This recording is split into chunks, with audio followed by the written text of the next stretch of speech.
ఇక టీవీలలో చంపేస్తారనమాట. ఇప్పటిదాకా 12 నిమిషాలు అడ్వర్టైజ్మెంట్లు ఒక గంటకి ఇవ్వడానికి కేంద్ర ప్రభుత్వం గతంలో అనుమతి ఇచ్చింది. అంటే అరగంటకి 6 నిమిషాలు. అయితే ఇప్పుడు అది ఎత్తేస్తున్నారట.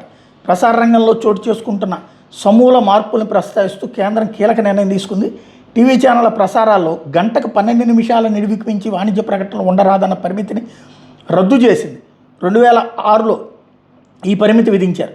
కేబుల్ టెలివిజన్ నెట్వర్క్స్ నిబంధనలు 1994ని సవరిస్తూ గెజెట్ నోటిఫికేషన్ వెలువడిన తర్వాత తాజా నిర్ణయం అమల్లోకి వస్తుందని ప్రభుత్వం పేర్కొంది. ఈ పరిమితిని తొలగించాలంటూ దాఖలైన పిటిషన్ను ఢిల్లీ హైకోర్టు మే నెలలో తిరస్కరించిన నేపథ్యంలో కేంద్రం ప్రస్తుత నిర్ణయం తీసుకుంది. వాణిజ్య ప్రకటనల మీద 12 నిమిషాల పరిమితి ప్రవేశపెట్టిన 2006 సమయంలో దేశంలో 62 టీవీ ఛానళ్లు ఉన్నాయని, ఇప్పుడు ఆ సంఖ్య 900 పైనేనని సమాచార ప్రసార మంత్రిత్వ శాఖ తెలిపింది. టీవీ ఛానళ్లు వాణిజ్య ప్రకటనల మీదనే ఆదాయం మీదనే ఆధారపడి ఉన్నాయని పేర్కొంది.